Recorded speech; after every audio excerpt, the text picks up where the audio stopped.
Good morning.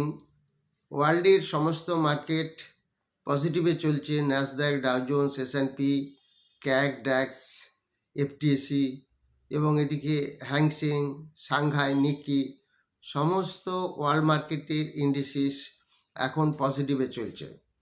এছাড়া গত 2 দিন ধরে এফআইআই সামান্য পরিমাণ হলেও একটু পজিটিভ বাই হয়েছে।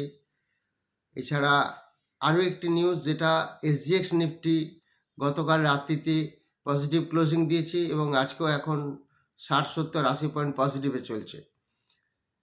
অ্যাপেলো মাইক্রোসিস্টেমের সিস্টেম কনসার্ন ডিফেন্স লাইসেন্স পেয়েছে। অ্যাপেলো মাইক্রোসিস্টেম যারা 15 ফেব্রুয়ারি অফলাইন ব্যাচে ক্লাস করতে চান, একটি অফলাইন ব্যাচ শুরু হবে। স্টক মার্কেটের উপর একটি অনলাইন ব্যাচ শুরু হবে এবং একটি ক্রিপ্টো কারেন্সির ব্যাচ শুরু হবে।